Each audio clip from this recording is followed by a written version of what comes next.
Welcome on into GoldSheet TV NFL Week 4 recap and Week 5 Thursday Night Football preview. I'm your host, Eric Pauly, with my co-host, Dan Alexander at Newbie Talks on Twitter /X, whatever you want to call it these days.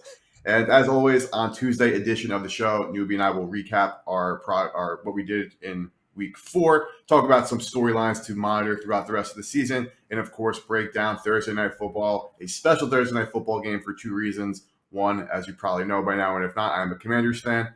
And two, I will be at FedEx Field this weekend rooting on my Commanders. So, or this Thursday, I should say. So it should be a fun time. But Newbie, talk to me. How was your Week 4? What lessons did you learn? What's been going on in your world this past weekend? Man, we had some comments talking about, man, why all the leans? Why all the leans? Well, the lean killed me this week because the game that I had as a lean that then arrived at a play, and the game that I had as a play that then arrived at the lean for the show here, they flipped on the winners there. Eagles 8.5, never had a shot. Washington looked absolutely terrific against the Eagles. It seems like every time they play them at Lincoln Financial Field, some wacky things happen, and that team is buzzing. And then whenever the Eagles visit FedEx Field, it seems like Washington can't get out of their own way. So does history repeat itself? Who knows? All we know is we cashed the teaser leg on that one, and we paired that with Seattle on Monday night. So that was a nice, easy rocking chair winner there. The rocking chair part not coming from the Philadelphia Eagles, but the show play here that will grade it at -8.5. That one never had a shot. The Rams loved it in the teaser leg when they were getting a point. Still lean as they were laying a point. They could have laid a bunch of points and cashed that against the Colts. Rams looking prime to maybe knock off the Philadelphia Eagles. We'll talk about that on Thursday. So that lean would have cashed if you rode with that one. And then the pros versus Joes game of the year so far. Bills got the best of that one. But I will say, EP, nobody hopped in the comments with any suggestions on, what loser should do as we were putting the money line bet head to head there. So I think you having to watch the Commanders put together the perfect game plan and then still lose on a Jake Elliott field goal. I feel like that's punishment enough for our head to head, fun little wager that we had there. Yeah, I mean, nobody was able to give us a suggestion there, which, we were begging for one. We would have gladly taken any suggestion that you guys had. But I guess you, Newbie, and I will just chalk it up for the whole season. We'll keep a tab on whenever these come down to any situation where we are just going back and forth against one another. So a couple of things that we did in terms of this past week of the GoldSheet team. Now, in terms of the show, you also would have got the best of me. I already got the best of you on Jacksonville there, but we didn't put that official. That did not make the card either in any capacity. Minnesota was a put that I put out as a great survivor pick. That's something that at the GoldSheet team we hit on we did a little bit of a money line parlay, actually. Minnesota and the Chiefs parlayed together. We got $1.19 on that. I think that's actually a really good way to start handicapping some games. Now, obviously, there's all these negative connotations with parlays, and while most of it is true, this is a situation where if you were getting Minnesota, say -3.5, and obviously that's not over the key number of 3, but you're able to eat the juice with I can't say lock, or such thing as a lock, but a team that has a very high implied probability of winning, like the Chiefs heading into MetLife Stadium, who didn't even play well and still should have won that game by 10. Yeah.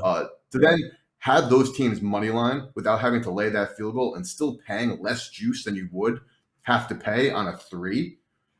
Maybe I'm onto something. Maybe this is just a one-time, a broken clock is right twice a day kind of thing. But overall for the GoldSheet, with some big losses, unfortunately, on Monday night in terms of props, just like the Giants doing absolutely nothing, and Geno Smith completing 13 passes.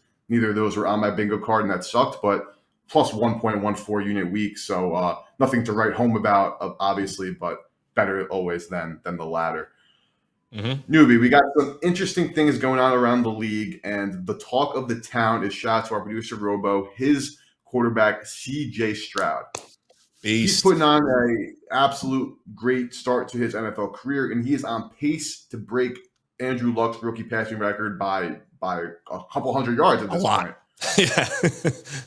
I think he's great. I love what I'm seeing from CJ Stroud. I also love what I'm seeing from Anthony Richardson as well. Newbie, is it way too early to be declaring that CJ Stroud is a top 10 quarterback and is going to break these records? Because that's what I'm seeing on Twitter. And to me, while I want Stroud to succeed more than anything, I'm an Ohio State fan. Like, he looks great. He's a great kid. Like, we have to pump the brakes a little bit here, right? Yeah, maybe tap them a little bit, but I don't think you have to not go full bore on thinking that C.J. Stroud has a real chance at being the offensive rookie of the year. I mean, with what he's putting together, and whenever it's these season-long awards, I always want to be able to bake in a narrative as well, because you need to have something that can sell some jerseys, that can make some sense, that can make a nice little highlight tape for the NFL awards ceremony. And C.J. Stroud is putting together a highlight tape. Just think of what their win total was coming into the year, and they're already talking about soaring over that with 2 straight wins, impressive wins at that. He's flying over his posted total. The days of seeing his passing totals at 275 and below, they're going to be long gone. I mean, what he is doing, the way that he sees the field, the fact that he has his legs but doesn't need them to make things happen, he can sit back there poised in a pocket with an offensive line that still isn't quite where they need to be. I've been personally cashing tickets on this Houston team week after week after week. And if you go back and look at our season-long previews, I said that when DeMeco Ryans comes to town, this is going to be a frisky dog to be betting on all year long. And they're not making me out to be a liar. So I'm not going to tell you to slow down a little bit. Maybe make sure you still have fluid on the brakes just in case you need them. Don't cut the brake lines there, EP. But full steam ahead. I'm all in on CJ Stroud. Yeah, already down to plus $1.75 to win the offensive rookie of the year.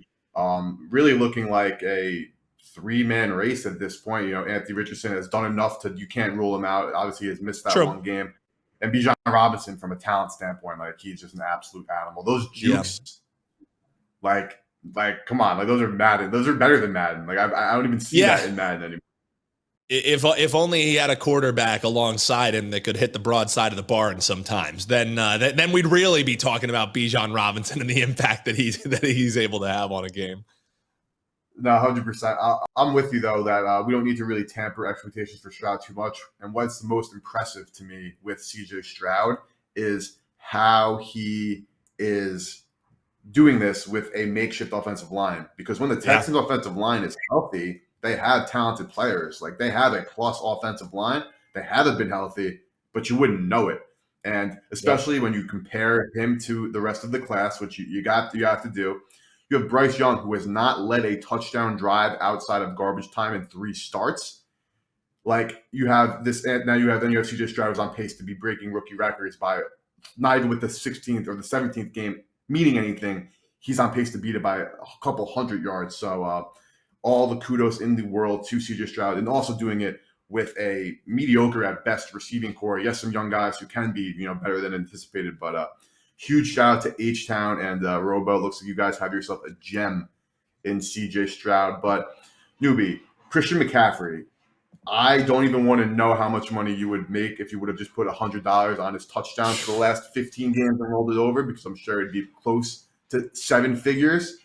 But does this man have a chance of winning the MVP award, or seeing what Josh Allen did on Sunday just reminds you that a QB is winning this award no matter what?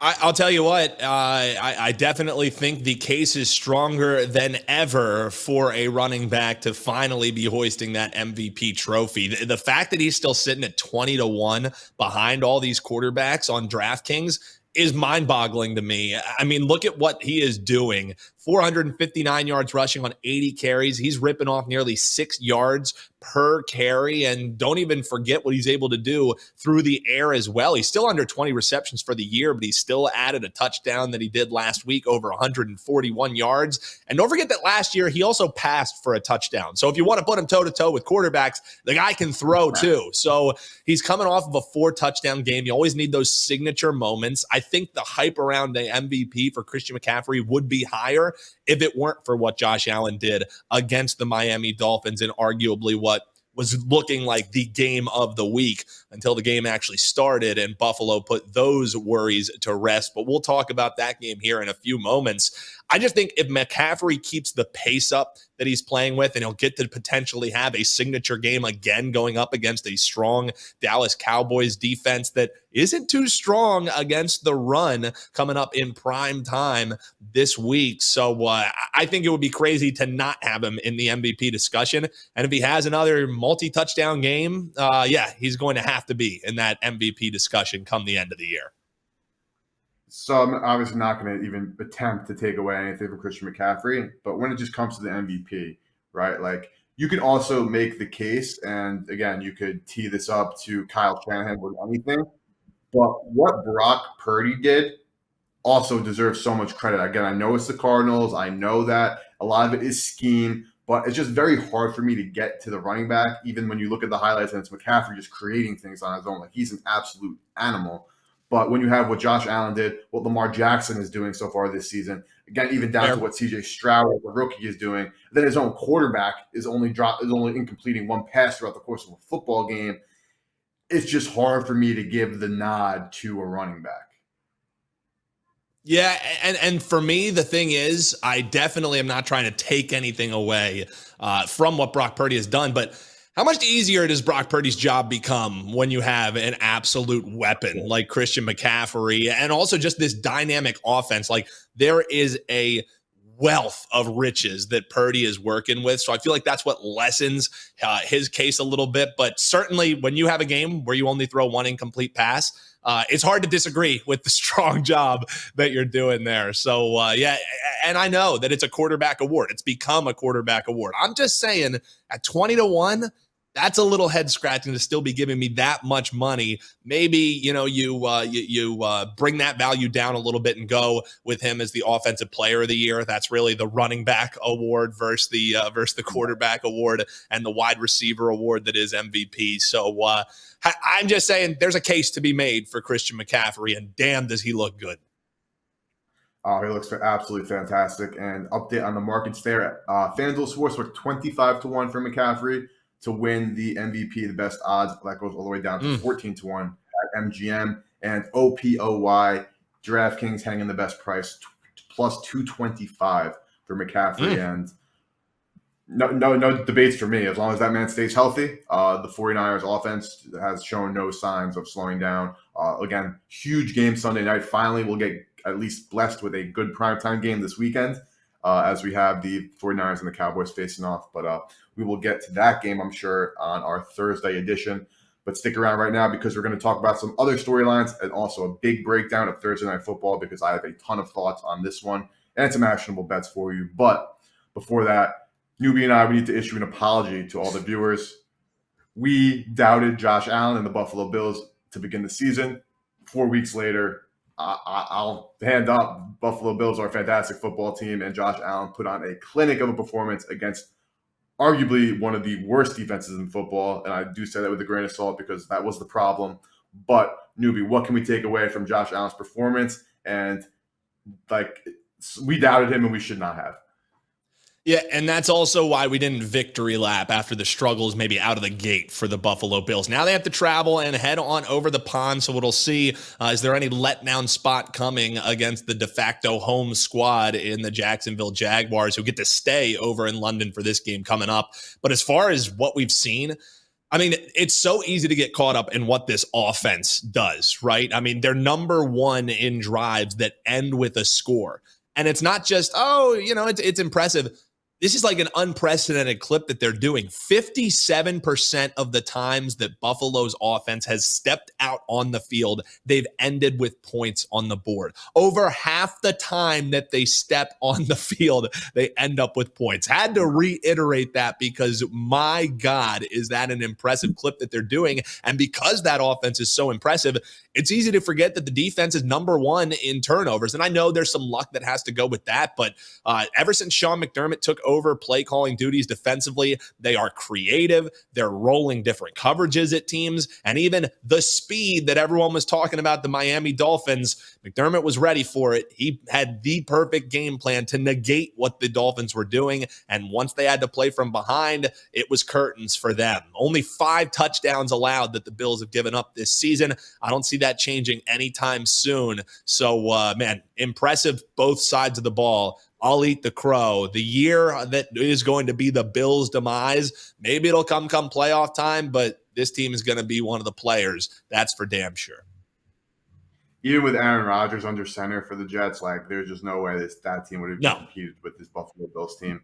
And Buffalo Bills are getting Von Miller back sooner than later as he's back cleared to practice. And he, before his injury, was playing fantastic football last year. Obviously an older player, obviously also a legend. So only adding some fuel to that defense is huge. But they also did lose Tre'Davious White to an Achilles injury, so that's something to monitor for the rest of the season as they're now down at safety. And, of course, Trey White, who is one of the better cornerbacks in the league and has been for the past couple of years. So all things considered, though, shout out to Josh Allen for an amazing performance, putting on just an absolute masterclass.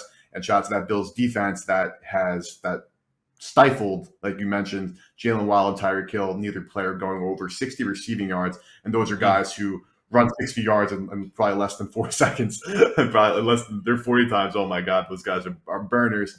But they did a great job keeping everything in front of them, and Josh Allen's ability to take what the defense gives them. That's something that I missed that last week, is I thought that they were going to rely a lot more on the ground game and get James Cook. Yeah. I thought I had James Cook over rush yards in that matchup. I thought he actually had an alt line also. I thought he was going to go off, but they were prepared for Cook when he was in the backfield. Latavius Murray actually had the bigger runs there, but they didn't even need them because Josh Allen was just pinpoint with his throws, and him and Stephon Diggs putting up that 3-touchdown game. Massive for the Bills. We did not give them enough credit heading into the season, and right now I still have the Chiefs power rated slightly higher than the Buffalo Bills, but the Buffalo Bills are my number 2 team in the AFC. What about you, newbie? Yeah, it's no disagreement out of me. And honestly, I might even leapfrog it and put them as my number 1 after what we saw this last week. So certainly no disagreement from me. And you know, got to eat a little bit of crow here, but happy to do it. I mean, I want someone to knock off this Chiefs team that is quite quickly becoming the easiest team to hate in the league with what we ended up seeing on Sunday Night Football. And I know everyone wants to talk about the slide, the rig, the this, the that.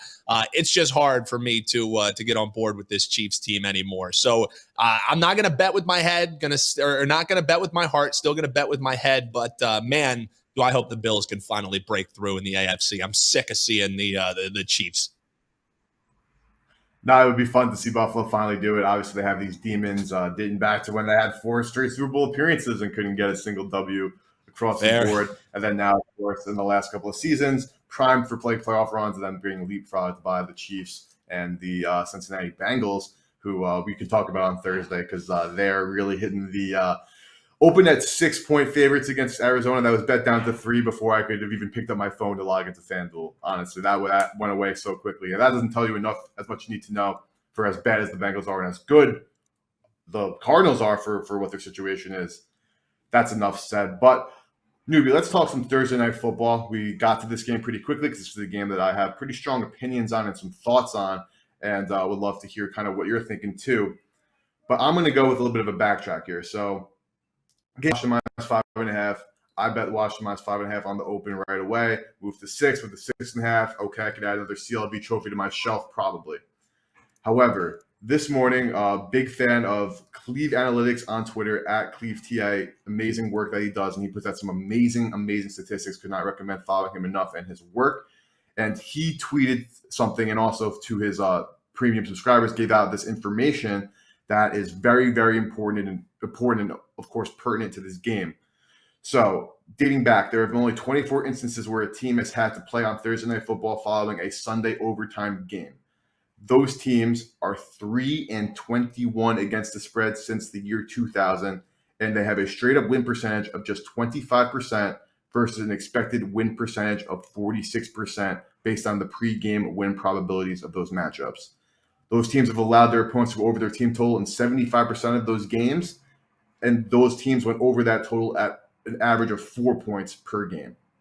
So shout out to Cleve TA again for those numbers, but again, we never bet anything based solely off trends, and there's a billion things to come into consideration. Each game is its own entity, but a newbie, if that is not a ringing endorsement for betting the Chicago Bears plus the 7, I know it's ugly, I know it's disgusting, I know you said verbatim you would never say this again on this show, and you're not saying it, I'm saying it. But damn, like those numbers cannot be ignored as certain situational trends cannot be ignored, though this should not be the only thing you use to handicap. Yeah, and a lot of the times with these trends, they're fun talking points, and they're small sample sizes. I mean, that's a pretty sizable sample, and if you think about it, it makes sense of why these teams struggle. Not only do you have to put together a game plan on a short week, you have to do it with a little bit of a cloud hanging over you, maybe some extra bumps and bruises. And let's be real, that game against the Philadelphia Eagles was a physical one, man. Like, those teams don't like each other even a little bit.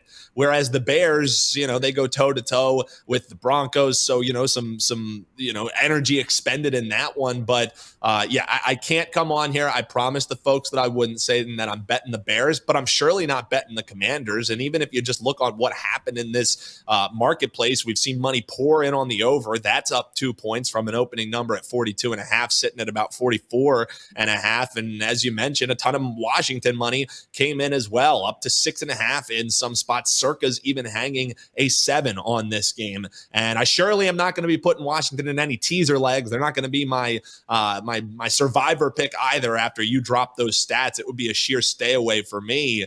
Except the over. I think there's going to be points in this game. And I know it's ticked up, still 2 points, but even at 44.5, that's probably going to be the bet for me heading into Thursday night football. And as far as, something that I have already bet myself, we've done really well on this show, isolating the kicker prop market. And I think Chicago's kicker, Cairo Santos, is going to be getting over the 1.5 field goals. It's plus 135. And you're getting to this number at such nice plus money because he hasn't gone over this since week 1, and he didn't even attempt a field goal last week. So that's why you're seeing plus 135. And, with all the talk of Eberflus's having that gaff on 4th down, I think when they get in 4th and short situations, if they are in a potential points situation on prime time, they want to at least show that last week was not a fluke. They can be competitive with a team that went toe-to-toe with an undefeated team. So I think they're going to be taking points when they can get it. They prove they can move the ball. And against that nice front of Washington, what's a good counter to that? It's a running quarterback. I think they'll be able to move the ball. Now, do they get it into the end zone is another question. If they start coming up short, I think they're going to take those threes. So at a nice plus money price, give me Cairo Santos over the 1.5 field goals. As long as it's plus money, I like playing that all the way down to plus 105. Yeah, and you made some great points while you were going on the outline. So my initial thought, right when I saw the open at 5.5, I bet that. Did not go out to any clients or anything because that number was gone before I put my phone down after taking that wager. So I'm obviously riding that, not catching down, doing anything like that. But my initial thought on this matchup is you have a Washington Commanders defensive front that can certainly dominate the Bears offensive line. And on the other hand, you have the Bears defensive line, who is one of the worst pressure rate defensive lines in football. And with Commanders defensive line, who just put up a great performance, against the Philadelphia Eagles defensive line that is top 3 in the entire National Football League. So as we've seen that Sam Howell's MO has been in his 5 career starts, is you give him time, you have good protection up front, he could survey the field, and he's got a very live arm, and he can make throws all across the entire football field. So normally that's a winning combination. Quarterback with good weapons around him, time to throw the football. A team like the Bears that already is missing one of their starting defensive backs that might be missing another 2 again this week. How does that not lead to points? Add on the fact that the Chicago Bears run defense has been atrocious, and Washington actually does have a pretty good run game. They have a pretty creative run scheme in Brian Robinson. His prop is 62.5. I love the over there. So I'm going to get into sooner than later right now is Brian Robinson's over, because I think Washington will look to establish the run here because they're going to have to take some pressure off of Sam Howell, because there is a big letdown spot possibility here for Washington. And it's weird to call a team a letdown spot, when they've just lost their last game and they lost their last 2 games, and, they're playing. They're not like they're winning football games. Like the Miami Dolphins put up 70. Yeah, they're due for a letdown. You're talking about a team that's lost 2 games due for a letdown. But the struggles that Washington's had with mobile quarterbacks, not just this past season already in 4 games, but throughout the course of Jack Del Rio's tenure as the defensive coordinator as the Washington Commanders defense, just can't be overstated. Guys like Daniel Jones, who, as we saw last night, should probably not even be in the National Football League as a starter, have great numbers against his defense. Jalen Hurts put on an absolute clinic, and while obviously the Bears don't have a wide receiver as good, A.J. Brown, I'm still to get some kind of passing game working. And even Russell Wilson, you were able to sack Bucks a couple weeks ago, like still put up some very good numbers and almost won that football game on the last second and beat us. So the back door for this 7 will be absolutely wide open all game long, and I just don't see a way the Commanders win by margin. Now, it's hard to disagree. Yeah, I'm with you. It's kind of ridiculous to say because I'm holding this 5.5 ticket and I bet it because I thought initially that like that's a good number. 5.5 is a dead number in football. You do have the CLV? Yeah, still have the CLV trophy, which hasn't been all too meaningful so far this season. But Nubia, maybe I'm just trying to get you to talk me into liking Washington as a teaser leg because that was my first thought. Washington minus 5.5. Washington teased down to PK. Like, don't think twice. Yep. But the more that I kind of break this down and think about it differently, the more avenues I see to Washington not winning this football game. Yeah, and that's why, you know, for me, the play that I was initially going to come on here was going to be talking about a negative EV, you know, stinky game, a negative EV, just fun pizza money bet, and that was going to be taking the total down in a teaser. I know, don't tease totals in the NFL, blah, blah, blah. Again, I said it's a negative EV bet. It's just for fun here on a Thursday night. I was going to take that total down, go over it, and then tease Washington down to essentially a pick 'em, and then you drop those stats. And I think they are meaningful and impactful when you're talking about a team coming off of overtime, now being a favorite on a short week and a week that they have expended a lot of energy. And maybe there's also an element of a bit of a backbreaker, whereas Chicago, sure, they end up losing that game, but they finally had something in a season to actually build off of and be excited about. So I love trying to make a case. I love my teasers and you know, getting them through those key numbers, and this would fit the mold of a Wong teaser leg, but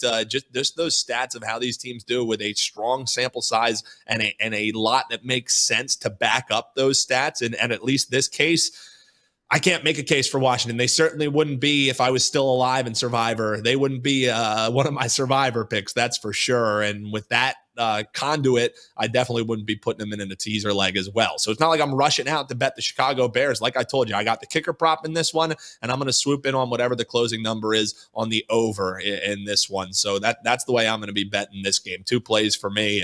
I can't make a case for the Washington side, even though before we started recording here, I definitely thought it made sense and it fit the mold. It's going to be a stay away. I can live if this one ends up cashing and I'm not on it. And again, a situation where should Washington win this football game? 110%. But as we know from watching football for probably all of our lives, everybody, that is not how it transpires in the NFL whatsoever. And speaking of overs, Newbie, you and I both talked about how we thought the total in the Philly-Washington game was too low, and we would have cashed that alternate overs by miles and miles if we would have stuck with our guns there. But my just last thought on this match, again, I'll be in attendance, and I'm one in seeing 1-1-1 in going to Washington games. I was at a win a couple years ago against the Giants, a loss against the Eagles last year, and then also the tie against the Giants last year. So something has to give, Newbie, in my Washington Commanders live game viewing. Some tie is getting broken this week. I love it, man. I'm hoping it does for you, man. Hopefully they get it home for you, and then we can talk about, man, we should have hit this teaser leg. But hey, maybe you'll even cash that 5.5. Finally, your CLV trophy comes home for you. Maybe we'll see Thursday night football. I honestly think whenever it's these kind of games, I feel like they set up better than the highly billed Thursday night games that end up being stinkers. Like when it's 2 bad teams, somehow, some way, those end up being the best Thursday night football games. So that's why I think we're going to have points coming on Thursday night. And teams that are, I don't want to say like absolutely dynamic, because we're obviously not talking about the Patrick Mahomes and Josh Allens of the world. But we saw Justin Fields, while we both are, as I'll say, I still think he sucks, was able to put 325 passing yards and looked like a ton of fun to watch. You got Sam Howell, who, as we've seen through 4 weeks, and Eric Bieniemy, who just says, even when he was getting decked and getting sacked 9 times and throwing 4 picks, he still said, hey, get in shotgun and throw the football. So I definitely agree that we'll be seeing the ball slung around. But again, the props, you did mention Cairo Santos, Chicago's kicker, over 1.5 field goals plus 135. A prop from me, again, and I know I can't even speak. I do think Sam Howell is still going to be able to throw the ball successfully, but I would certainly lean toward Brian Robinson's over rushing yards of 62.5. That's something that I'll know if that makes the card, honestly, by the end of the day today. So another actionable prop for you guys to keep in mind. I will also still be considering teasing down Washington, because if the Chicago Bears defense is missing these players, like the Denver Broncos are an incompetent team. Like, they're talking about probably the worst defense in football. So it's hard to, you have to take it with a grain of salt, just like Washington's win against Denver a couple weeks ago. You just had to take that with a grain of salt, and we saw Washington get blown out by a good Bills team. Now, obviously, the gap between Chicago and Washington is not as great as the gap between Washington and Buffalo was, and all that. But I'm not 100% out on the Commanders as a teaser leg. But these numbers, again, shout out to TA, man. As a fan, I'm not looking. I'm scared. Yeah, understandably so, man. It was enough to make me flip flop. So not going to bet the other way. But I think that's one of the things that makes this show so great. Is, sure, maybe not all the time. It's, hey, bet this, bet that, bet this, bet that. But the tools that we're hopefully giving you as far as approaching handicapping, we always let you know where we find our stats from. We're not acting like we're making them up ourselves. We do a lot of research, but we're trying to give you the tools to be strong bettors moving forward. If we get you some winners in the process, that's what it's all about. But another actionable info through and through all episode long, in my opinion. Yes, sir. And then last point on that, the total 44, that is a key number, 44 in NFL total. So if you're able to get a 43.5 at some point and you like the over, definitely go and get it in that route. And on the other way, if the number is sitting 44.5 and you like the under, get the under there. So something that you should know as an NFL better, key numbers in totals, 44 is one of them. And of course, 7 on the spread. The 6.5 now seems to be dominating the market right now. But if you do see a 7 come up, it'll be at minus 120. Or if you could even buy it to minus 120 and you like the Bears, bet it that way. If you like Commanders, lay the 6.5 because of the key numbers there. But again, want to thank everybody for tuning on in. Hopefully we're able to get you guys some actionable information for capping the props again. Brian Robinson over 62.5 rush yards. Santos over 1.5 field goals. Lean over and a lean toward Washington. But Newbie and I will be back on breaking down 5 more or 6 NFL games for this upcoming weekend, like we always do on GoldSheet TV. And also promo code for GoldSheet all access code GS7 is a 7-day pass for $79. So if you want to get in on some of the GoldSheet action, you can do that at WagerTalk.com. And of course, the newsletter is available at GoldSheet.com. Thank you guys for tuning in. And Newbie and I will see you guys on Thursday.